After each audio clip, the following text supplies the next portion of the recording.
Acá estamos, Lagarto, nosotros en el Hospital Rawson, en donde antiguamente era un estacionamiento de vehículos. Ustedes pueden ver esta carpa, que es en realidad una que se montó en este sector, pero que hay otras más sobre otro sector también de este estacionamiento. Tienen en total 62 camas. Son camas no críticas, pero sí de terapia intensiva en este Hospital Rawson. Afortunadamente no se están utilizando porque todavía hay capacidad en este hospital reconocido de la ciudad de Córdoba. Le pregunto aquí al director, a Miguel Díaz, respecto a estas camas particulares, ¿ya están operativas en el caso de que se requieran, doctor? Buen día. Sí, por supuesto están operativas. Estas camas están montadas para pacientes no críticos, como dijo usted. Esto es pacientes que consultan desde la parte consultorio externo o guardia y necesitan internación por COVID, o pacientes que están internados en la sala de internación, se han recuperado del área crítica y pueden pasar a este sector. Está adecuado con todas las condiciones necesarias para la asistencia de este tipo de pacientes. Bien. Doctor, ¿tienen todavía disponibilidad en el hospital mismo? Sí, nosotros tenemos una disponibilidad importante de camas críticas. En este momento tenemos 90 camas críticas, de las cuales están usadas solamente un 10-15% solamente. ¿Han recibido permanentemente, día tras día, consultas de personas febriles y con síntomas? Sí, se reciben muchas consultas. La consulta febril en este momento sigue siendo síndrome febril inespecífico. Esto es dengue todavía, con un número importante de casos, pero lógicamente está aumentando la consulta y la derivación por enfermedades respiratorias. Bien, la definición de casos sospechosos también va cambiando o ha venido cambiando desde hace 2 o 3 meses, doctor, semana tras semana. Esto también representa un aprendizaje, sospecho, para los infectólogos y los médicos en general, ¿no? Sí, seguro. El dinamismo de esta pandemia es notable. Los síntomas, si bien se mantienen algunos, pero van agregándose otros, como por ejemplo la pérdida de olfato, pérdida de gusto, que se incorporó a la definición, y pareciera que cada región va adquiriendo algún tipo de signo o síntoma que puede llegar a ser particular de cada región. Por eso nosotros en Córdoba estamos haciendo un análisis en una base de datos específica de todas las cuestiones clínicas relacionadas con la enfermedad para ver qué forma de presentación tendría el COVID en Córdoba. Incluso el niño que fue atendido y permanece internado en el hospital de niños, justamente aquí enfrente, presentó el síntoma de picazón. ¿Esto también es nuevo en Córdoba? Está descritas las manifestaciones cutáneas en un número bajo de pacientes, hasta el 2% en las experiencias de otros centros de atención en otros lugares del mundo. Estas manifestaciones cutáneas son el rash cutáneo, digamos la erupción cutánea, y distintas otras manifestaciones relacionadas con algunos fenómenos inmunológicos producidos por el virus. De manera que la afección cutánea es una posibilidad, no es la más frecuente, sigue siendo lo más frecuente el síntoma respiratorio, pero se están agregando otros síntomas o probablemente estemos más alerta a ver otros signos y otros síntomas de esta enfermedad. Por ejemplo, ¿cuáles, doctor? Y por ejemplo la anosmia, que se está presentando con una frecuencia mayor, que probablemente no se la haya interrogado antes o no se la haya comunicado antes, hoy cobra importancia, y hoy sistemáticamente a las personas se le pregunta sobre la falta de olfato o la falta de gusto, más allá de que estas dos entidades, falta de olfato o falta de gusto, son cosas que comunica el paciente casi espontáneamente como un síntoma importante, pero bueno, se lo interroga a eso. Por otra parte, sabemos que hay un número de pacientes que no tiene fiebre, a pesar de que la fiebre era el principal signo, digamos, era fiebre más tos, fiebre más falta de dolor de garganta, o fiebre más falta de disnea, digamos, dificultad respiratoria. En ese sentido, nosotros hoy podemos decir que hay un grupo de pacientes que no tiene fiebre, por ejemplo. Claro, y puede presentar tos o dolor de garganta o ambas u otros síntomas, incluso ser asintomático. Exactamente, puede ser asintomático. Entonces hay que tener, digamos, especial atención con eso, porque por ahí lo que uno dice asintomático son lo que nosotros llamamos pausisintomático, es decir, muy pocos síntomas, pero hay que interrogar todos los síntomas que tiene el paciente. Lagarto, doctor, yo aprovecho la presencia aquí del doctor Díaz, que es infectólogo, es director del hospital, para todas estas preguntas.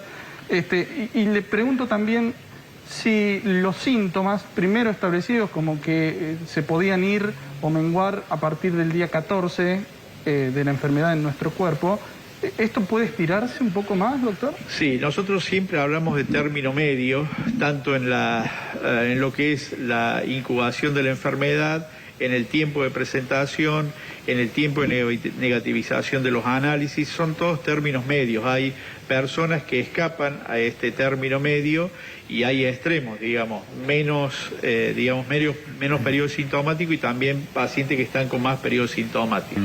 Todo depende del tipo de enfermedad que haya hecho el paciente, del tipo de manifestación y también de las patologías preexistentes. Doc, le pregunto por la transmisión comunitaria. ¿Todavía no ingresamos en esa fase? Todavía no, los datos epidemiológicos que tenemos indicarían que todavía no hemos entrado en la etapa de transmisión comunitaria. Sí tenemos comunitaria en conglomerados, ¿sí? Claro. Andy. Bueno, allí el doctor explicando todo. Si ustedes quieren preguntar desde allí, también los está escuchando. ¿Me escuchás, Andy? Doc, buen día, Carlos Sabas, ¿cómo le va? Sí, buen día.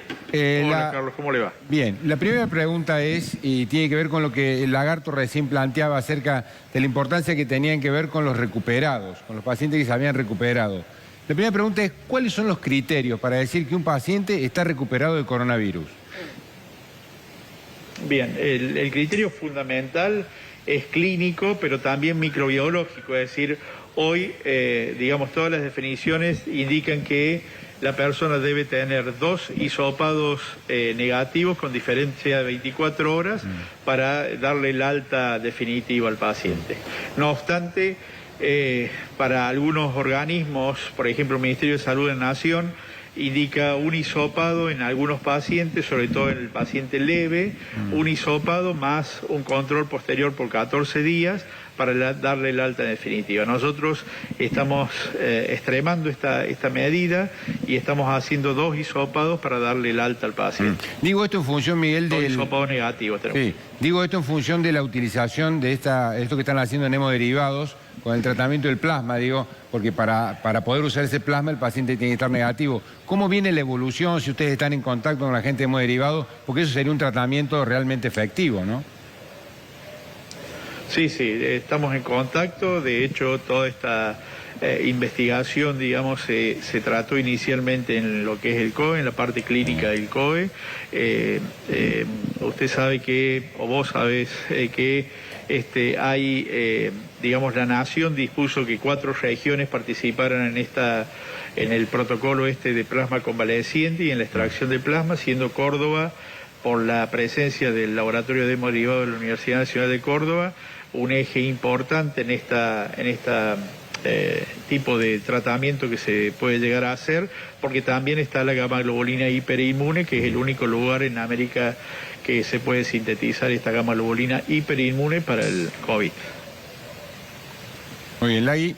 Bueno, sí, doctor, yo sí, simplemente llevarlo a un tema que nosotros hablábamos recién, que por ahí es difícil para ustedes terminar de diagnosticar esta enfermedad cuando todos los días están apareciendo cosas. Ahora, por ejemplo, están apareciendo en los diarios que hay una misteriosa complicación en la sangre que dice, está matando pacientes con coronavirus. Bueno, le agregamos otra más.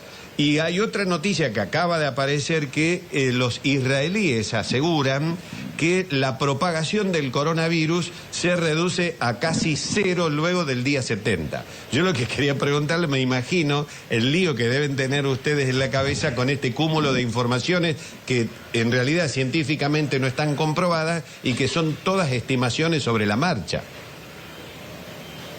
Sí, seguro. Yo recién le decía a Andy, que me preguntaba más o menos lo mismo, de estos modelos, son todos modelos matemáticos, y nosotros sabemos que en biología, en medicina, 1 más 1 no es 2, por lo tanto hay variables que uno que escapan a las cuestiones matemáticas, y evidentemente el dinamismo de la pandemia esta así lo ha marcado, ¿no? Es decir, cuando uno supone una cosa, la pandemia, porque es una cuestión biológica, digamos, va por el lado distinto a lo que uno suponía. Por lo tanto, uno hace caso a los modelos matemáticos, uno lo tiene en cuenta, pero son esos modelos matemáticos y probablemente haya variables que no considere el modelo matemático. Ojalá existiera esta posibilidad de que luego del día 70 terminara la pandemia, y ojalá todo esto lo hubiéramos armado para mostrarlo en cámara nada más, pero nada hace pensar, teniendo en cuenta lo que sucedió en Europa, que esto sea así, ¿no? Lagui, y sumo una más, sí. Perdón, Lagui, Miguel, sumo una más, no sé si la viste ayer, la vi yo, de los franceses, y ya salieron 2 trabajos acerca de que tienen menos casos en fumadores. Entonces están viendo que la nicotina puede ser un factor importante también, porque es una cuestión más médica por los receptores, no importa ahora, pero digo, se suma eso ahora también como una... Y nosotros decimos, che, el cigarrillo, no vamos a andar recomendando fumar para sacar el coronavirus. No, claro. Claro. Sí, podríamos sacar que el Fernet ese estaría bueno, Miguel. Claro, son todas comunicaciones que, digamos, como que no tienen claro, pero son todas, digamos, comunicaciones que no tienen trabajos prospectivos importantes y reglados, y, digamos, y con un protocolo de estudio que admitan digamos, una conclusión valedera, ¿no? Hay muchísima comunicación en esto, hay pruebas de muchísimos fármacos y medicamentos, pero creo que uno tiene que ir por el camino seguro, siempre pensando que esta epidemia no da tiempo, pero por el camino seguro, ¿sí? Bueno, doctor, le agradezco mucho la gentileza de habernos atendido y le deseamos suerte para lo que se viene. Pero bueno, los vemos que están bien preparados y pertrechados allí. Le agradezco la gentileza de habernos atendido. Bueno, a ustedes, Lagarto, permítame una más. Gracias, y cierro desde aquí. Simplemente, doctor Díaz, referirme puntualmente a las tareas que se llevan a cabo cuando encuentran una persona infectada y se cierra un barrio o una localidad, por ejemplo. ¿Por qué sucede esto con casos particulares y no con otros infectados?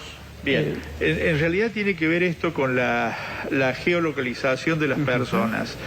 Por ejemplo, cuando fue lo de Villa Parque Santana, teníamos una localidad de pocos accesos, donde era fácilmente llegar y fácilmente bloquear ese lugar, y donde las condiciones logísticas permitían que asistir convenientemente a la ciudad. Distinto, por ejemplo, lo que sucedió en Sierras Chicas, donde, si ustedes conocen Sierras Chicas, toda la zona esa, desde la Mujer Urbana, desde Avenida Luchese para el oeste, digamos, tiene múltiples accesos, incluso llegada de una localidad a otra a través de calles de tierra, ¿no? Es decir, es muy difícil bloquear la zona de Sierras Chicas. Y por otra parte, la logística para abastecer a todas Sierras Chicas era muy grande. Pero fundamentalmente nosotros teníamos un foco que era el geriátrico, no tenemos circulación, no tenemos circulación local ahí, comunitaria ahí, era el geriátrico y los contactos estrechos de personas que habían trabajado o que habían transmitido a un familiar del geriátrico.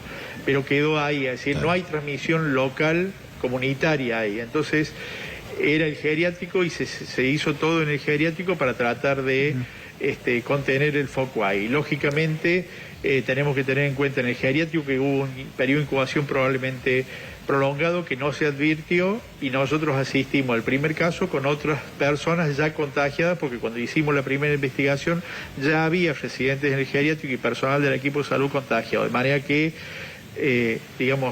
había ya mucha gente transmisora de la enfermedad dentro del geriátrico, pero no hubo y no hay transmisión, se cortó ahí, no hay transmisión local, más allá de que haya casos aislados en la zona de Sierra Chica. Con respecto a lo que sucedió ayer, también el barrio permitía el bloqueo, ¿sí? Muchas gracias, doctor. Gracias. Bueno, gracias, doctor. Gracias, Sandy.